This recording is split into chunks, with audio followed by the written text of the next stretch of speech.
Hello friends, இந்த மாதிரி பூ வந்து எப்படி அழகாக ரெடி பண்ணுறது அப்படின்னு வந்து பார்க்கலாம். ஃபஸ்ட்டு வந்து திலகம் ஷேப்பில் கேன்வாஸ் கட் பண்ணி நான் வந்து ஒட்டி இருக்கிறேன். ஒட்டி எடுத்துகிட்டு நீங்கள் ஒட்டிக்கலாம், இல்லைன்னா வச்சு தையல் கூட போட்டுக்கலாம். போட்டு எடுத்துகிட்டு இந்த மாதிரி வந்து ஒரு 1/4 இன்ச் அளவுக்கு வந்து விட்டுட்டு கட் பண்ணிக்கோங்க.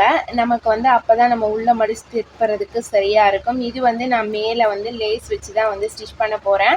அதனால் வந்து நான் மடித்து மட்டும்தான் ஸ்டிச் பண்ணுறேன். உங்களுக்கு லேஸ் வேணாம் அப்படிங்கிறப்ப நீங்கள் வந்து பைப்பிங் கொடுத்து ஸ்டிச் பண்ணிக்கலாம். ஓகேங்களா? இப்போ நான் கட்ரு வச்சு இந்த மாதிரி சுற்றியும் வந்து சின்ன சின்னதாக கட் பண்ணி விட்டுறேன். ரொம்ப ஒட்டி கட் பண்ண வேணாம், கொஞ்சம் வந்து தள்ளி இந்த மாதிரி கட் பண்ணிக்கோங்க. கட் பண்ணிவிட்டு அதுக்கு அடுத்து வந்து பார்த்திங்க அப்படின்னா இதை நம்ம வந்து ஃபஸ்ட்டு இந்த கார்னர்லேருந்து மடிச்சிடலாம். ஃபஸ்ட்டு இந்த முனையிலேருந்து நான் வந்து மடிக்க ஆரம்பிச்சிடுறேன்.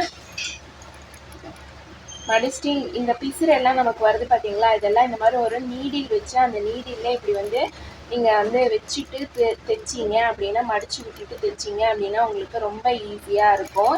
ஏன்னா கையில் நம்ம வச்சு தைக்கிறதுக்கு நமக்கு அது வந்து சிரமமாக இருக்கும். அதனால் இந்த மாதிரி நீடில் வச்சுட்டு கரெக்டாக வந்து மடிச்சிங்க அப்படின்னா உங்களுக்கு அந்த ஷேப் வந்து கரெக்டாக வரும்.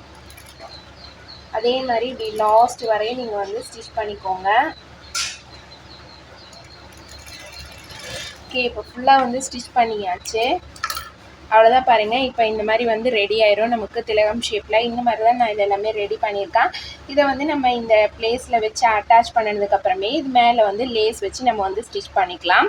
ஓகே ஃப்ரெண்ட்ஸ், இந்த மாதிரி ஸ்டிச்சிங் சம்மந்தமான நிறைய விஷயங்கள் தெரிஞ்சுக்கணும் அப்படின்னா மறக்காமல் நீங்கள் நம்ம சேனலை வந்து ஃபஸ்ட் டைம் பார்க்குறீங்கன்னா சப்ஸ்கிரைப் பண்ணி சப்போர்ட் பண்ணுங்கள். தேங்க்ஸ் ஃபார் வாட்சிங்.